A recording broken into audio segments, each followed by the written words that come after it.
আর মানুষ এখন পর্যন্ত এমন কোনো যন্ত্র আবিষ্কার করতে পারেনি যেটা কুকুরের লেভেলে ঘ্রাণ নিতে পারবে। এই জন্য মানুষ কুকুরকেই কাজে লাগায়, যে একটা যন্ত্র আমি আবিষ্কার করেছি যেটা কুকুরের মতো ঘ্রাণ নিতে পারবে, নাই, এরকম কোনো যন্ত্র আবিষ্কৃত হয়নি। তাহলে পৃথিবীতে এমনও ঘ্রাণ আছে যেই ঘ্রাণ মানুষ পায় না, যেই ঘ্রাণ মানুষের তৈরি কোনো যন্ত্রও পায় না।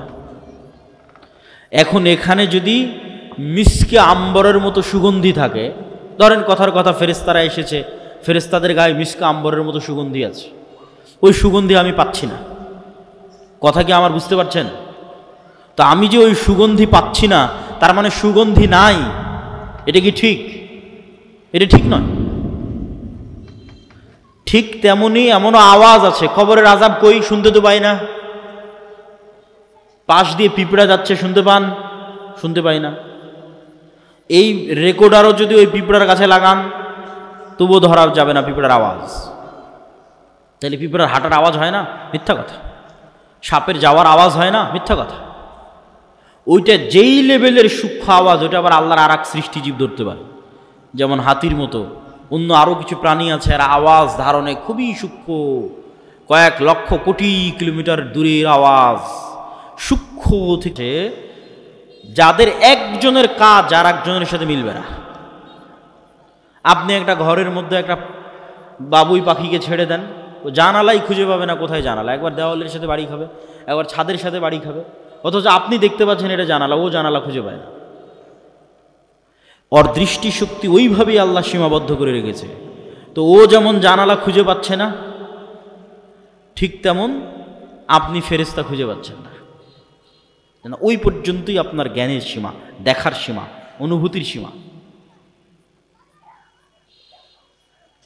সাপ মানুষকে দেখতে পাই যে আমি আব্দুল্লাহ 5 ফিট 5 ইঞ্চি, 5 ফিট 6 ইঞ্চি মোটা, এরকম দাড়ি, সাদা কালো, যেভাবে আপনি আমাকে দেখছেন এভাবে সাপ দেখে না।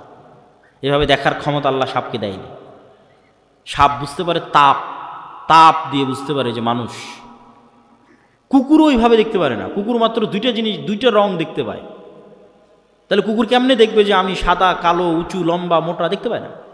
কুকুর গন্ধ, গন্ধ দিয়ে চিনে যেটা আমার মনিব, গন্ধ দিয়ে চিনে যে মানুষ এটা গেল। তাহলে এক একজনের দৃষ্টি সীমা, চিন্তা সীমা, দেখার সীমা আল্লাহ এক একভাবে ভাগ এবং বন্টন করে রেখেছে।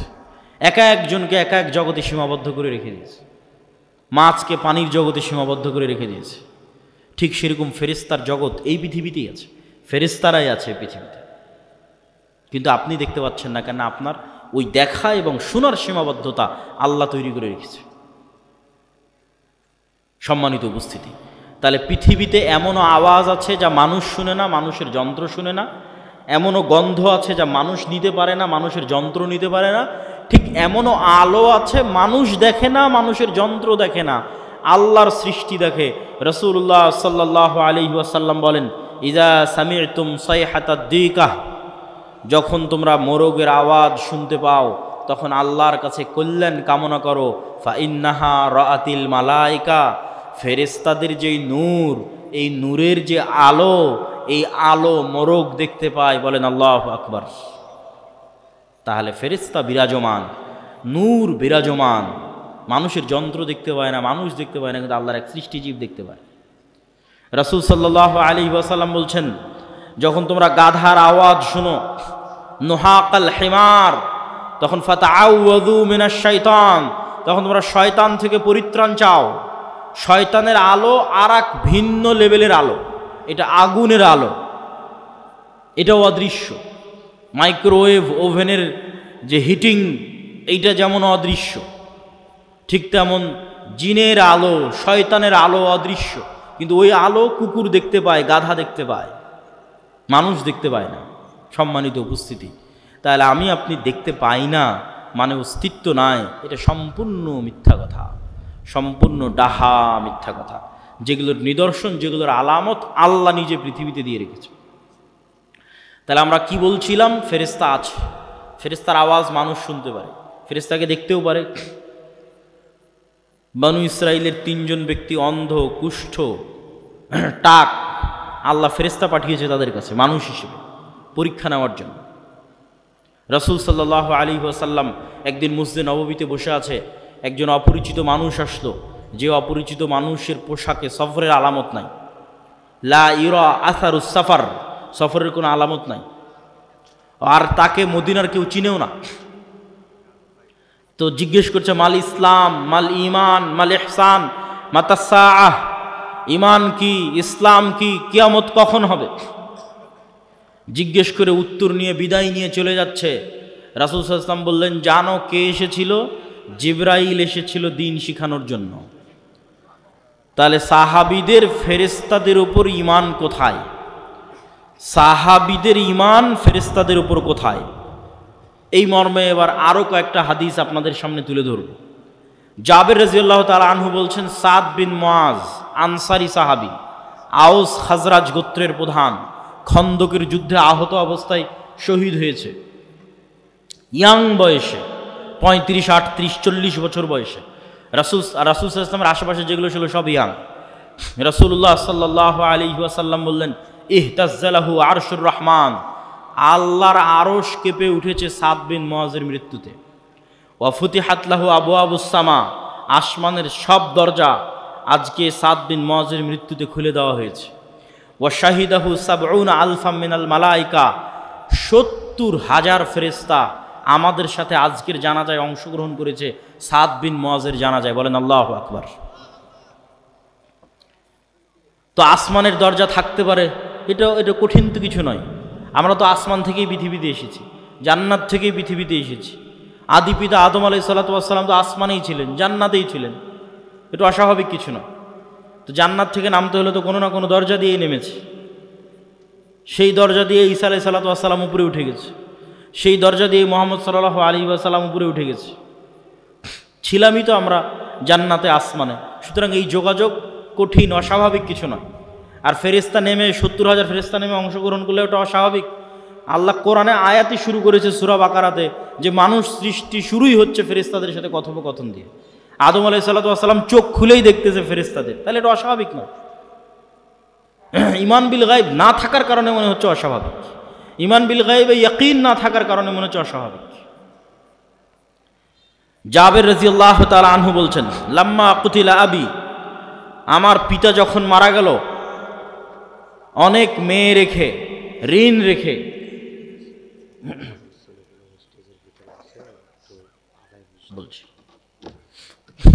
ঋণ রেখে, তখন জাবের রাদিয়াল্লাহু তাআলা আনহু কাঁদতেছে। আল্লাহর নবী বলতেছে, তুমি কেন কাঁদছো?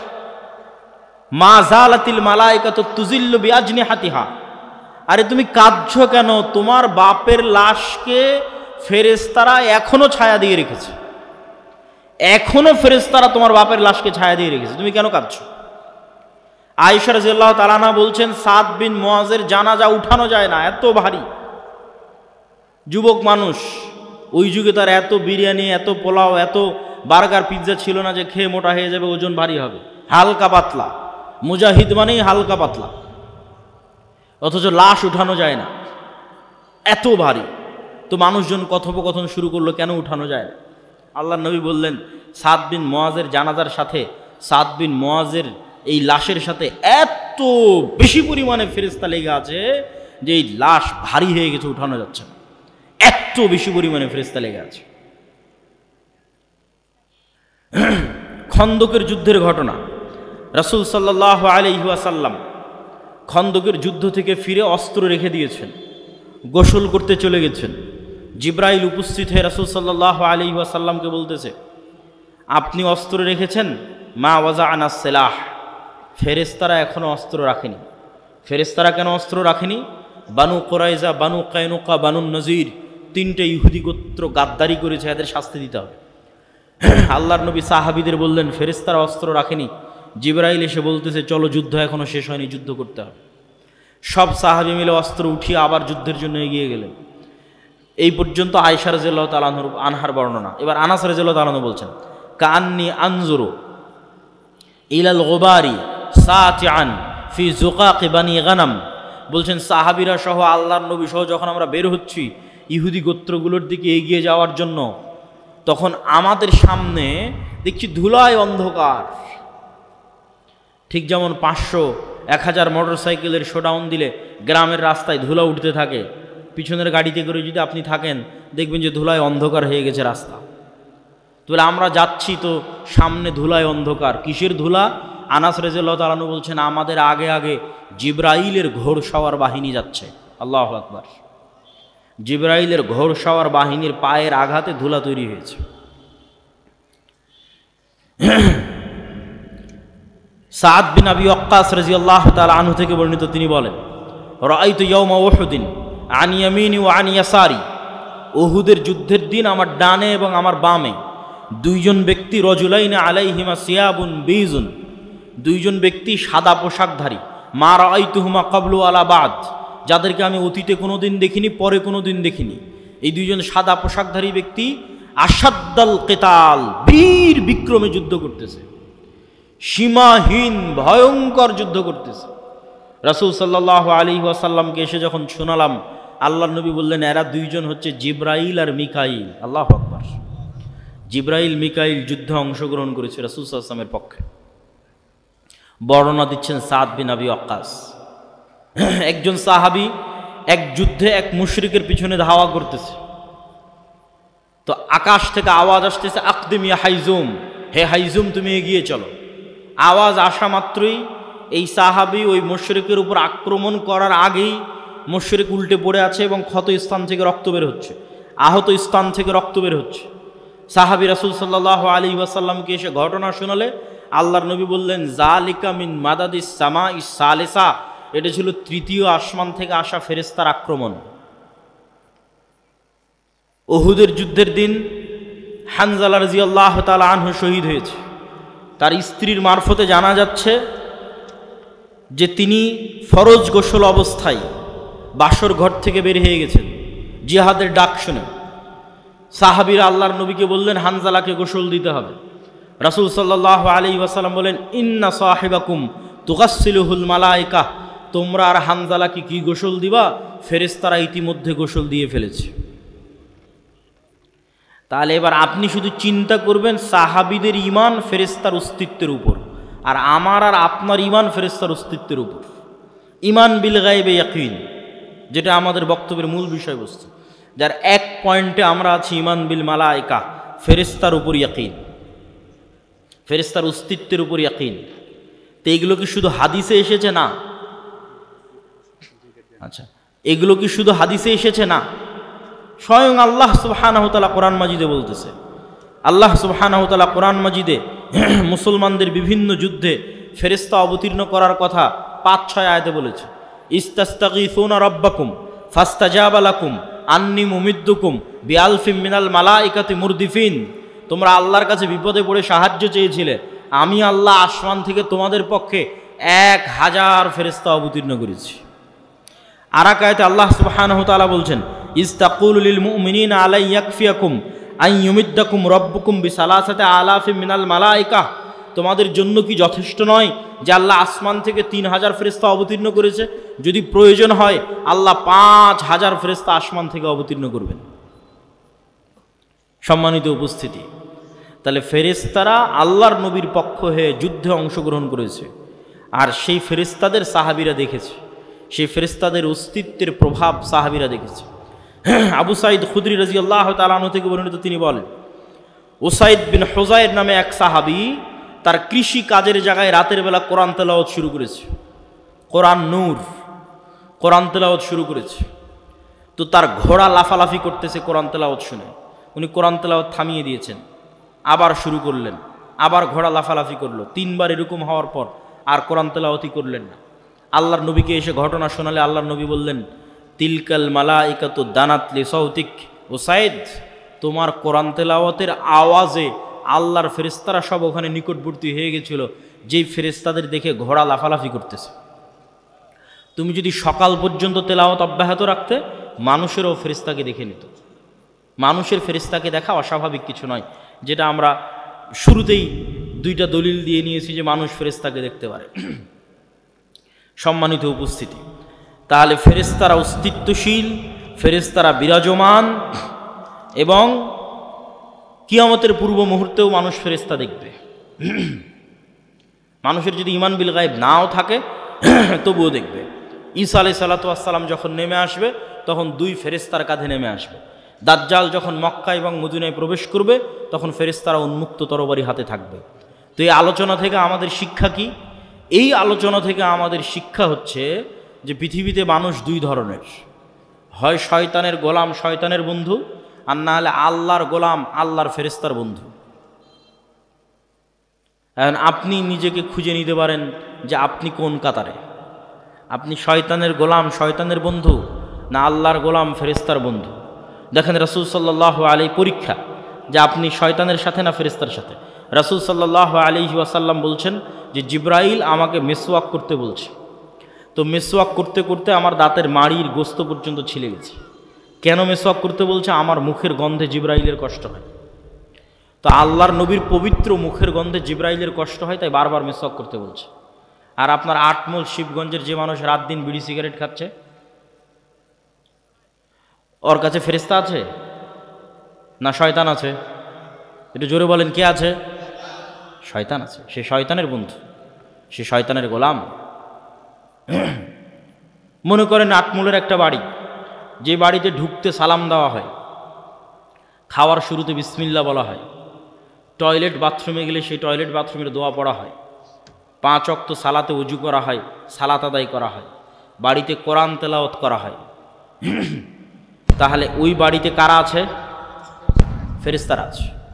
নূরে পরিপূর্ণ বাড়ি। ঠিক যেমন আজ থেকে 100 বছর আগের মানুষ জানতো না যে আমার কথা এইভাবে আমেরিকায় গিয়ে বাজতে পারে, ওই রকম নূর আপনি জানেন না, কিন্তু আপনার বাড়ি নূরে পরিপূর্ণ। ঠিক এই আলো যেমন দেখা যাচ্ছে, এরকম অদৃশ্য একটা আলো, যে আলোতে ওই বাড়ি পরিপূর্ণ হয়ে আছে, সেটা হচ্ছে নূর। আর একটা বাড়ি যেখানে কেউ সালাম দিয়ে ঢোকে না, যেখানে কেউ আল্লাহর নাম নিয়ে খায় না, যেখানে কেউ পেশাব থেকে সচেতন সতর্ক থাকে না, পবিত্র হয় না, ফেরেশতারা প্রচণ্ড পবিত্র, মুতাহহারুন, এদের অপবিত্র হওয়ার কোনো সুযোগ নাই। এই জন্য এরা পবিত্র মানুষকে ভালোবাসে। আর শয়তান নিকৃষ্ট, এই জন্য অপবিত্র মানুষকে ভালোবাসে। তো পেশাব থেকে যত্ন নেয় না, ফরজ গোসল করে না, নামাজ পড়ে না, বাড়িতে মাসকে মাস, বছরকে বছর কোনোদিন কোরআন তেলাওয়াত হয়নি, ওই বাড়িতে নূর আছে? ওই বাড়িতে নূর নাই, ওই বাড়িতে ফেরেশতা নাই। বাড়িতে ছবি টাঙ্গানো আছে, বাড়িতে কুকুর থাকে, লা তাদখুলুল মালায়েকাতু ফি বাইতিন ফিহি সূরুন আও কালবুন, ওই বাড়িতে রহমতের ফেরেশতা প্রবেশ করে না যে বাড়িতে ছবি আছে, যেই বাড়িতে মূর্তি আছে। তাহলে একটা বাড়ি যে বাড়িতে লাইট জ্বলছে না, কারেন্ট জ্বলতেছে না, অন্ধকার, ওই বাড়িটা কবরের মতো অন্ধকার। কেন? ওই বাড়িতে নূর নাই। একটা অদৃশ্য আলো যেটা জ্বলতো, সে অদৃশ্য আলো ওই বাড়িতে নাই, ওই বাড়ি কবরের মতো অন্ধকার, নূরবিহীন বাড়ি, ফেরেশতার অস্তিত্ববিহীন বাড়ি, শয়তানে পরিপূর্ণ বাড়ি, কালোয় অন্ধকারে অন্ধকারাচ্ছন্ন বাড়ি।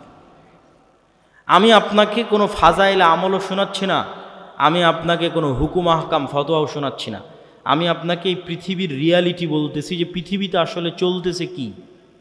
আপনি যে পৃথিবীর খেলার মাঠে নেমেছেন, এই খেলার মাঠের বাস্তবতাটা কি, এটা আপনাকে ধরিয়ে দিচ্ছি। যেমন ক্রিকেট খেলতে নামলে, ফুটবল খেলতে নামলে, গ্রামের আর কোনো খেলা খেলতে নামলে ওর নিয়ম থাকে যে এই দাগ পার হলে আউট, আর এই দাগ পার হলে নট, আর এই হলে ছক্কা, এই হলে উমুক তুমুক। তো এই পৃথিবীতে খেলার নিয়মটা কি? সেটাই হচ্ছে গায়েবের কার্যকরণের সূত্র। দুনিয়ার কার্যকরণের সূত্রই সব কিছু নয়, গায়েবের কার্যকরণের সূত্র আসল। দুনিয়ার কার্যকরণের সূত্রে ইমিডিয়েট ফল হতে পারে, স্থায়ী নয়। গায়েবের কার্যকরণের সূত্রের সাথে যার সূত্র মিলে যাবে, ওর ফল স্থায়ী, ওর ফল দীর্ঘমেয়াদী। তো ওই গায়েবের কার্যকরণের সূত্র আপনাকে জানা থাকতে হবে। কি করলে কি হয়, গায়েবে কি করলে কি হয়, গায়েবের কার্যকরণের সূত্র অনুযায়ী কি করলে কি হয়, এটা হলো খেলার নিয়ম। আপনি দুনিয়ার কার্যকরণের সূত্র অনুযায়ী কিছু করে ইমিডিয়েট রেজাল্ট পেয়ে যেতে পারেন, যেটা যদি গায়েবের কার্যকরণের সূত্রের সাথে না মিলে, ওইটা দীর্ঘমেয়াদী দীর্ঘস্থায়ী হবে না। যেমন দুর্নীতি করে ধোঁকা দিয়ে আপনি ইমিডিয়েট কিছু রেজাল্ট পেয়ে যেতে পারেন, কিন্তু এটা গায়েবের কার্যকরণের সূত্র যেটা নির্ধারণ করা আছে রিজিক বাড়ার, ওইটার সাথে মিলে না। তো গায়েবের কার্যকরণের সূত্রের সাথে যদি না মিলে রিজিক বাড়ার, তাহলে তাৎক্ষণিক দুর্নীতি করে ধোঁকা দিয়ে আপনি কোটি টাকার মালিক হয়ে যেতে পারেন, কিন্তু এই টাকা স্থায়ী হবে না, দীর্ঘমেয়াদী হবে না, কেন এটা গায়েবের সাথেই মিলেনি। গায়েবের কার্যকরণের সূত্র আসল, ওইটা জানতে হবে, ওইটা ওহির মাধ্যমে জানা যায়। ওটা কোরআনে জানা যায়। কোরআনে বলা আছে কি করলে কি হয়, কি করলে কি পাওয়া যাবে। সম্মানিত উপস্থিতি, ঈমান বিল গায়েবের এই বক্তব্য দেওয়ার কারণ কি? ঈমান বিল গায়েবের এই বক্তব্য দেওয়ার এক নম্বর কারণ হচ্ছে আজকের মুসলমানদের অধপতনের মূল কারণই হচ্ছে ঈমান বিল গায়েব নাই। আল্লাহর অস্তিত্ব, ফেরেশতার অস্তিত্বের উপর ঈমান নাই, পরকালের উপর ঈমান নাই। এই জন্যই তো মন্দির পাহারা দিয়ে শিরক করে ভোট নিয়ে ক্ষমতায় যেতে হবে। কেননা আল্লাহর অস্তিত্ব, আল্লাহর ক্ষমতা, গায়েবের মদদ, গায়েবী মদদের উপর ঈমান নাই। আর গায়েবী মদদ ছাড়া মুসলমানদের বিজয় অতীতে কোনো দিন হয়নি, ভবিষ্যতে কোনো দিন হবে না। অতীতে যদি একবারও হতো তাও না হয় বলতাম যে হ্যাঁ একবার হয়েছে। অতীতে প্রত্যেক বিজয় গায়েবী মদদে, প্রত্যেক বিজয়, প্রত্যেক নবী রাসূল, প্রত্যেক বিজয়ী নেতা যখন বিজয় অর্জন করেছে তখন সে দুর্বল, দুনিয়ার দৃষ্টিতে দুর্বল, কিন্তু বিজয় অর্জন হয়েছে। সুলতান সালাহুদ্দিন আইয়ুবী যখন হিত্তিনে বিজয় অর্জন করে তখন সালাহুদ্দিন আইয়ুবী ইউরোপীয় ক্রুসেডারদের তুলনায় দুর্বল। সুলতান মোহাম্মদ আল ফাতেহ যখন ইস্তাম্বুল বিজয় করে তখন সুলতান মোহাম্মদ আল ফাতেহ বাইজেন্টাইন সাম্রাজ্যদের তুলনায় দুর্বল।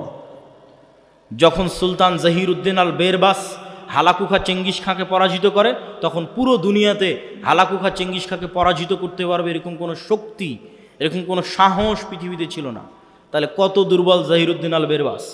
মোহাম্মদ সাল্লাল্লাহু আলাইহি ওয়াসাল্লাম যখন বদর, উহুদ, খন্দকে যুদ্ধ করে তখন মোহাম্মদ সাল্লাল্লাহু আলাইহি ওয়াসাল্লাম মক্কার কাফের মুশরিকদের তুলনায় অনেক অনেক দুর্বল। আমর ইবনুল আস, খালিদ ইবনুল ওয়ালিদ এরা যখন জেরুজালেম বিজয় করে, ওমর ইবনুল খাত্তাব এবং সাহাবীরা যখন মিশর, শাম, রোমান, পারস্য বিজয় করে তখন রোমান পারস্যদের তুলনায় তারা দুর্বল।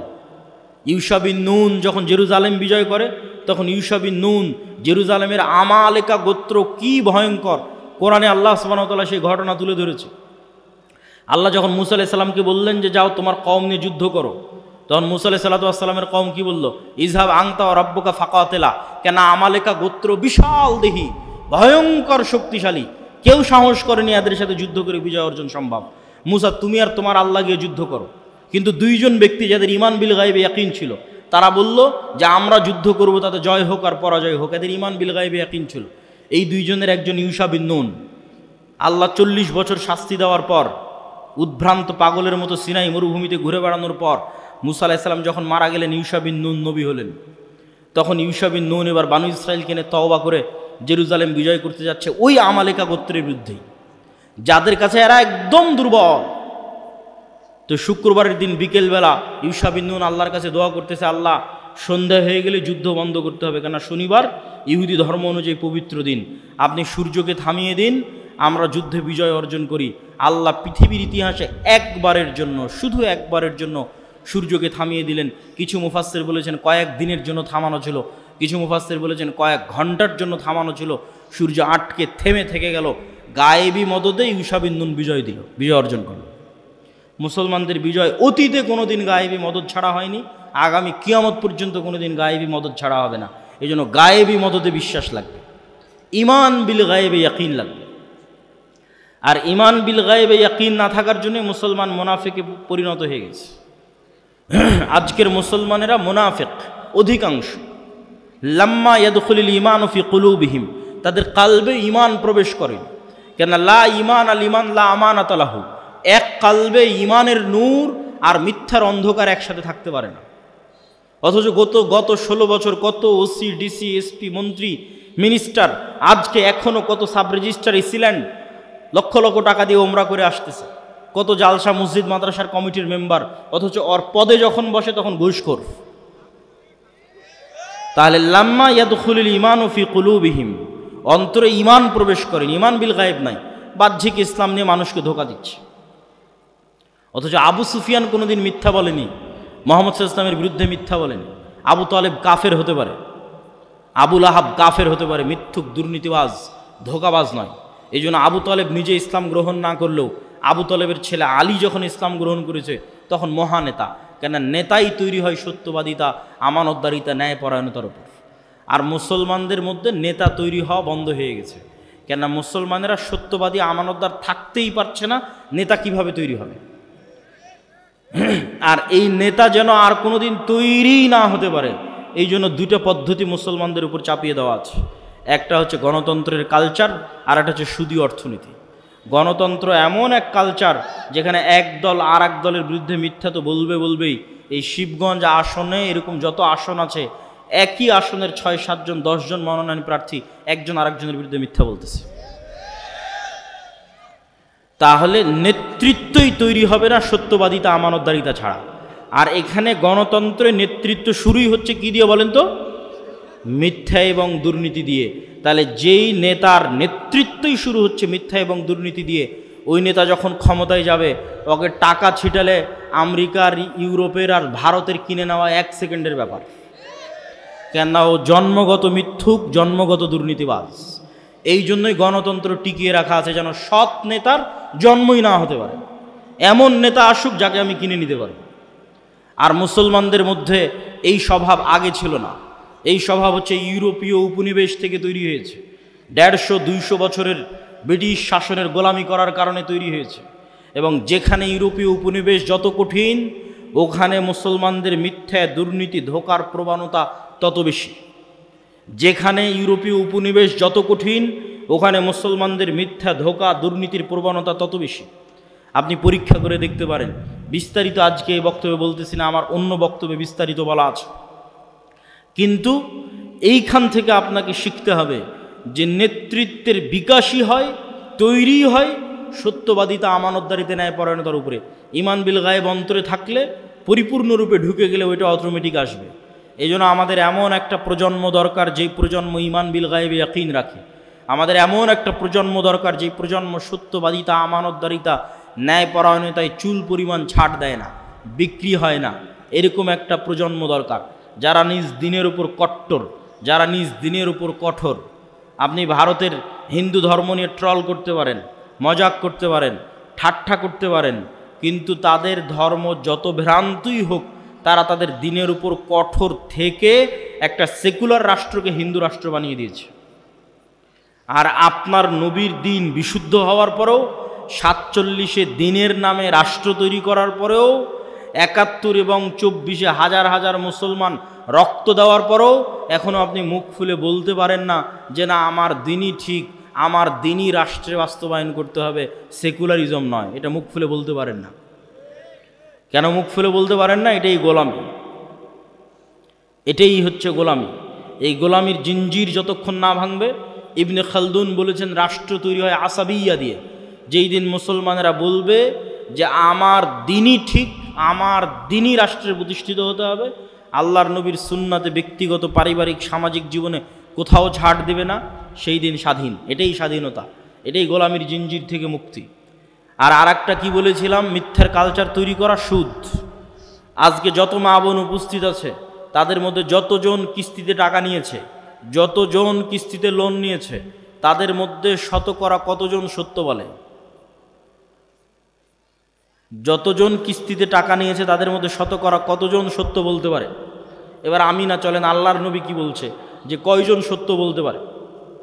আল্লাহর নবী বলছেন, আল্লাহুম্মা আউযুকা মিনাল মা'সামি ওয়াল মাগরাম। আল্লাহ ঋণ থেকে বাঁচতে চাই, পাপ থেকে বাঁচতে চাই। আর এক হাদিসে রাসূল সাল্লাল্লাহু আলাইহি ওয়াসাল্লাম আর এক দোয়ায় বলছে যে আল্লাহুম্মা আউযুকা মিন যাল'ইদ দাইনি ওয়া গালাবাতির রিজাল। আল্লাহ ঋণের বোঝা থেকে বাঁচতে চাই। সাহাবীরা জিজ্ঞেস করলেন, এত কেন লোন থেকে বাঁচতে চান? আল্লাহর নবী বললেন, মানুষ যখন লোন নেওয়া শুরু করে তখন মিথ্যা বলা শুরু করে। যেই দিন থেকে লোন নেওয়া শুরু, ওই দিন থেকে মিথ্যা বলা শুরু। আর মিথ্যা বললে নেতা তৈরি হবে না, গোলাম তৈরি হবে। তাহলে যে মা বোন কিস্তিতে লোন নিয়েছে এবং মিথ্যা বলতেছে প্রতিনিয়ত, ছেলেকে দিয়ে মিথ্যা বলাচ্ছে, এই সমস্ত পরিবার থেকে নেতা তৈরি হবে না, গোলাম তৈরি হবে। এই জন্য আমাদের কোথাও প্রকৃত নেতা নাই, সব জায়গায় গোলাম বসে আছে। কেননা মিথ্যুক মানেই গোলাম, দুর্নীতিবাজ মানেই গোলাম। এ আর একজনের কাছে, টাকার কাছে বিক্রি হয়ে যাবে, গোলাম। সম্মানিত উপস্থিতি, বক্তব্যের শেষে গুরুত্বপূর্ণ কয়েকটা কথা। এই আটমূল সালাফিয়া মাদ্রাসা আল জামিয়া সালাফিয়ার সাথে অধিভুক্ত একটি শিক্ষা প্রতিষ্ঠান। এই প্রতিষ্ঠানকে সহযোগিতা করা, এই প্রতিষ্ঠানের পাশে দাঁড়ানো আপনাদের ইমানি নৈতিক গুরুত্বপূর্ণ দায়িত্ব। আমি জানি না যে এখন কেউ ভিতরে যাবে কি না। যদি গিয়ে থাকে তাহলে আপনারা তাদেরকে সহযোগিতার হাত বাড়িয়ে দিবেন, অথবা না গিয়ে থাকলে আমি যাওয়ার জন্য উদাত্ত আহ্বান জানাচ্ছি। তবে জামিয়া সালাফিয়ার সাথে আর দাওয়া ইলাল্লাহর সাথে আপনাদের স্থায়ী সম্পর্কের খুব প্রয়োজন। এই একদিনের সম্পর্ক, যে বছরে একদিন আসলাম, বক্তব্য দিলাম, চলে গেলাম, এই সম্পর্কের কোনো দাম নাই। কেননা এই 1 ঘন্টা বক্তব্য দিয়ে, 1.5 ঘন্টা বক্তব্য দিয়ে আমি আপনাকে না 2টা কোরআনের আয়াত শিখাতে পারলাম, না 2টা সূরা শিখাতে পারলাম। কিন্তু যদি দাওয়া ইলাল্লাহর মাধ্যমে আপনার অঞ্চলে 10টা মক্তব চলে, তো ওই মক্তবে আপনার গ্রামের বাচ্চারা 2টা দোয়া শিখবে, 2টা কোরআনের আয়াত শিখবে, সেটাই আমরা সাদাকায়ে জারিয়া হিসেবে পাবো। এটাই সম্পদ।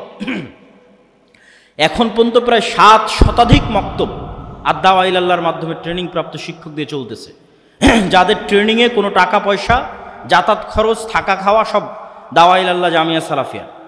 তাহলে এই স্থায়ী সম্পর্ক আপনাদের দরকার। আর একটা স্থায়ী সম্পর্ক হচ্ছে মাসিক আল ইতিসাম।